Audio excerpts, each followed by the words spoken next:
Tô meio atrasadinha, eu sei, mas agora eu vou conseguir acompanhar American Gods junto com Good Girls aqui com vocês no canal. Semanalmente a gente vai ter review dessas duas séries, só que American Gods estreou faz 3 semanas.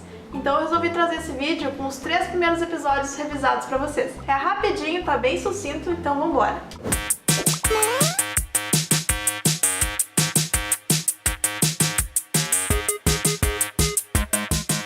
Paraquedas aqui no canal, já vai se inscrevendo pra não esquecer, e se já é inscrito, já vai deixando um like pra apoiar o movimento.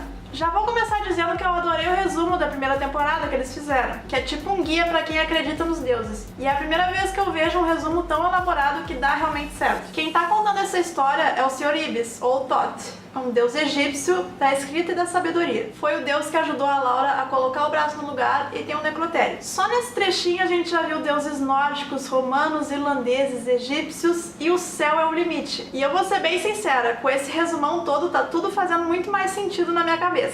No primeiro episódio, o Sr. Wold, que é o deus da globalização, tá confabulando com o Technical Boy, que é o deus da tecnologia, para eles se prepararem para a guerra que o Sr. Wesley, que na verdade é o Odin, tá querendo travar contra eles. Na primeira temporada, no último episódio, aquela festinha que teve com a deusa da primavera fez com que o Sr. Wold ficasse mais fraco. E ele se escondeu para poder se fortalecer. Ele precisa do seu melhor vendedor para poder vender a guerra. E para esse apelo de marketing ser para os novos deuses e não para os velhos. Essa vendedora é a mídia, que apareceu em múltiplas facetas na primeira temporada. Dizzy Stardust, Marilyn Monroe. E junto com o Technical Boy formaria a frente avassaladora entre mídia e tecnologia. E um adendo particular rapidinho aqui. Eu amei o mapinha feito à mão. Achei muito bonitinho. Aliás, o visual todo dessa série é muito surreal. E a direção é bem firme também, cheia de soluções criativas para uma história fantástica. Pois bem, depois de resolvido isso, volta pro carro em que tá o Sweeney e o Shadow. Lembrando que o Sweeney é o Leprechaun e junto com ele está o Wednesday e a Laura. Eles estão nessa jornada rumo à Casa da Pedra, em que vai ter uma reunião dos velhos deuses lá. E a Bilquis, que não foi convidada, também tá lá. Se vocês bem lembram dela, é a deusa do amor, aquela que se alimenta dos amantes através de vias não tradicionais.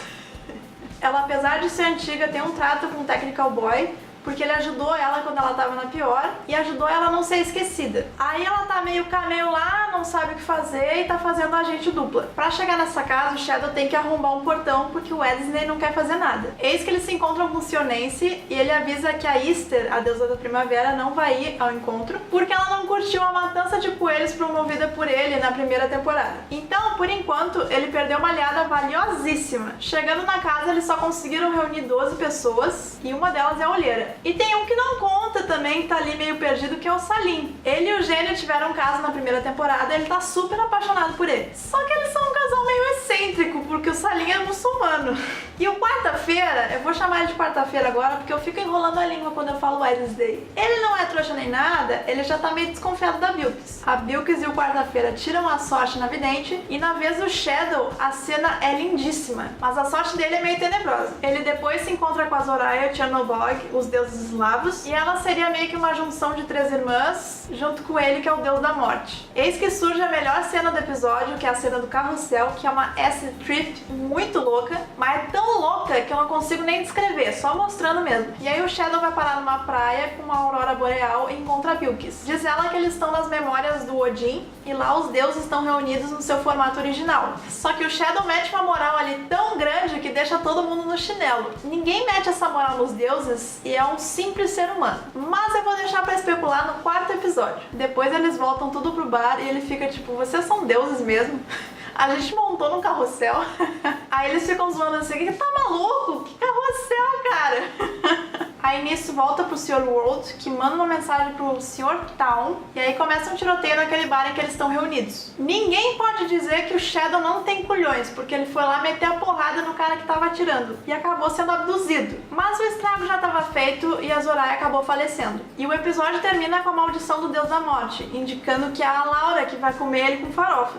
Seja o Sr. Town quem for. Já no 2º episódio, a gente vê que o Shadow tá preso com eletrodos na cabeça, estilo Capitã Marvel, só que não de ponta cabeça, normalzinho, assim pendurado. Já os deuses velhos estão numa jornada para ver o que eles vão fazer, e a primeira coisa é pegar a lança Gungnir pro Grimnir, que é o Odin. Na história ele teve mais de 200 nomes, então se alguém falar um nome que a gente não conhece, a probabilidade de ser o Odin é alta. Então eles ficaram separados da seguinte forma: a Laura e o Sweeney iam atrás do Shadow e o Jim ia atrás da lança, só que o Salim quis ir junto. E essa parte tá bem inusitada, porque eu não esperava que eles teriam um tempo maior em tela nessa segunda temporada. Me surpreendi, mas até agora tá tudo certo. O Salim tá se saindo super bem com os deuses e tá convencendo o Jim a levar ele pros lugares. E como eu disse, é um casal meio inusitado, porque o cara é muçulmano e o outro é uma entidade. Até esse momento, o Sr. Tal é uma incógnita. E ele chamou quarta-feira por 2 nomes diferentes, Green e Cargo. E eu queria muito que o Shadow tivesse alguma especialidade além de ser um mero ser humano. Eu tenho uma teoria sobre ele que eu vou desenvolver melhor no 4º episódio, mas seria maneiríssimo se ele fosse um deus novo, por exemplo. Nesse episódio acaba se comprovando que ele tem uma luz especial dentro dele, mas por enquanto é exatamente o que ele diz, ele é apenas um guarda-costas. Só que é um cara que aguenta muita porrada e ele até já fez nevar na primeira temporada. E ele já foi quase morto várias vezes e saiu de boaça. Isso é quase um super poder. Nesse segundo episódio foi a primeira vez que a gente viu um background do passado dele com a mãe. E ela fala muito na deusa da liberdade, que é o maior símbolo de Nova York. Não sei se isso tem uma razão, mas ainda não explicou. Nisso eles têm uma conversa super específica, mas aleatória sobre a estátua e sobre estar fazendo algo chamado hormesis, que é um procedimento que tu injeta pequenas doses de compostos tóxicos no organismo para tornar ele mais resistente. Mais tarde eles revelam que ela estava se tratando de um câncer, e lá atrás o Odin já estava de olho nele. Voltando pra Laura e o Sweeney, ela começa a falar que é ateia e começa a xingar ele, e aí ele começa a xingá-la de volta. Até que uma vaca interrompe a discussão e depois um prego colocado no meio da estrada. O Sr. Ward, paralelamente a isso, tá conversando com a Bilkis, que é a isentona do rolê. Ela só queria curtir a vida numa boa, comendo os homens pela pipeca, entendeu? Suave na nave. Mas agora na guerra ela precisa escolher um lado pra ir, senão ela vai ser esmagada pelos dois. E se o primeiro episódio foi marcado por altas acid trips, esse aqui foi marcado pelo pé no chão, mostrando a adolescência do Shadow mais do que qualquer outra coisa e dando algumas pistas. E ele já apanhava desde lá também, o cara nasceu pra apanhar na real.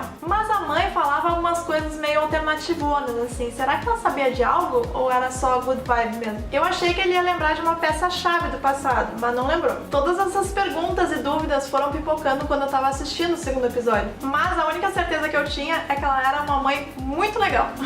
Quando não mostra o Shadow, mostra a Laura em decomposição, pensando em vender a alma para um capiroto em Nova Orleans, e a gente nem sabe se ela tem alma ainda, né? Ela acabou utilizando um atalho do Sweeney muito louco, e ali eles já estão meio best friends. E eis que o Shadow, depois de algumas questões levantadas durante esse episódio e de sofredores insuportáveis e dores de vivência mesmo, é salvo novamente pela Laura. E aí esse episódio gera várias dúvidas. Será que algum deus engravidou a mãe dele? Quem é a Beth a Bárbara? É só um carro mesmo? Eu teria ficado extremamente ansiosa esperando esse episódio, mas pra essa review a gente vai até o 3. Graças a Deus, porque a ansiedade não ia me deixar.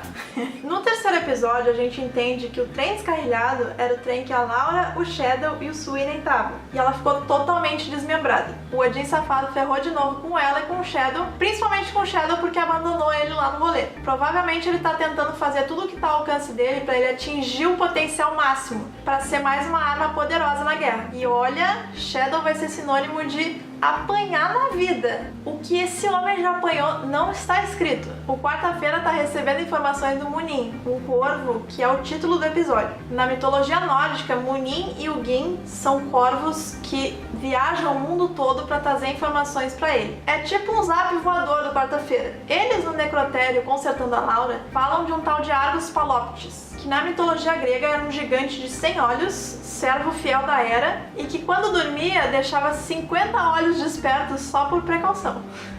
Mas isso tudo eles explicam em forma de história através do Ibis. Inclusive ele fala da simbologia da vaca, que na verdade era Io, uma mulher pela qual Zeus se apaixonou perdidamente. Argus, portanto, não seria um deus, mas ali eles dizem que ele é um deus da vigilância. Só que, claro, ele tá mais fraco por causa da falta de crença, restando apenas suas memórias intactas. E a Laura, não sei vocês, mas eu tenho vontade de dar uns socos na cara dela, porque ela é teimosa num nível irracional. E aí, falando nessa diaba, aparece uma outra humana que parece ser legal, apesar de ser meio marrenta também. Ele curte uma mulher marrenta, não sei porquê. E eu tô cada vez mais achando que o Shadow tem algum parentesco com Odin, ou com o próprio Zeus, que passava o peru em geral. A mãe dele era lindíssima, eu não duvido nada. Já os deuses novos ainda não apresentaram ser uma grande ameaça. Inclusive, eles parecem super desorganizados e sem um plano definido. Pelo menos o Odin tá indo atrás da lança dele. Eles estão meio avulsos. A busca da mídia se tornou a busca do Shadow, mas antes era o Argus também. Foco, né, minha gente? Uma coisa de cada vez. Mas aí, a nova mídia resolveu aparecer por lá em formato de coreana, e agora eles têm mais um aliado valiosíssimo. Mas eu acho que uma das melhores cenas desse episódio foi o Quarta-feira dando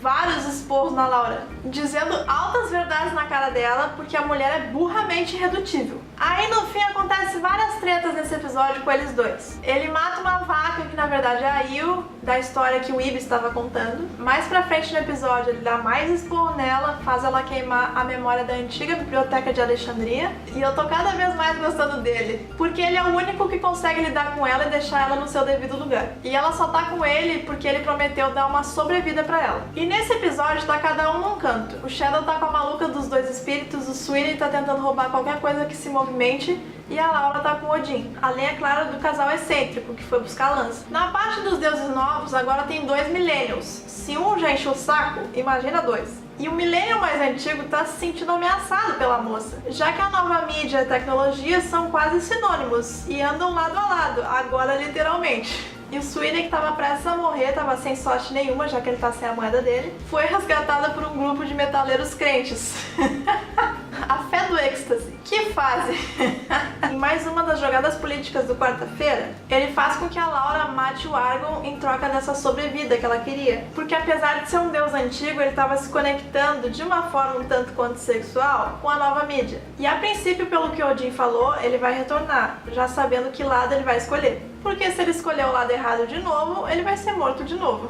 No momento que ela matou ele, ela recebeu essa carga de sobrevida e deu uma parada na decomposição. Só que nisso ele falou, ó, você tá entregue à própria sorte. Valeu, falou, a gente se cruza por aí. Eu acho que finalmente ela caiu em si e viu que a motivação real dela não era o Shadow, mas a vontade de estar viva. E com essa informação ela se desestabilizou total, emocionalmente. Na parte do Shadow, o nome da menina é revelado e é muita coincidência que tenha corvo no nome dela, porque o Odin tinha 2 corvos. Será que um deles na série tá em outro formato que não seja o de ave? No fim das contas ele consegue chegar no destino final, Cairo, e encontra o Quarta-feira lá. Ele tá puto, machucado, querendo respostas, e o Ellison, não, relaxa aí, toma essa cerveja. E aí fica aqui no ouvido dele até ele falar, tá bom, a gente conversa depois. E nunca conversa. No 4º episódio até tem uma conversinha mais profunda, mas a gente conversa sobre isso no dia que sair o vídeo aqui no canal. Esse terceiro eu achei mais fraquinho que os outros, mas a série no geral tá caminhando bem. O visual tá maravilhoso, tem algumas reviravoltas, só que ela tá mais lenta. Vamos ver se ela melhora daqui pra frente. Agora que eu consegui emparelhar com vocês, vamos em frente no restante da temporada.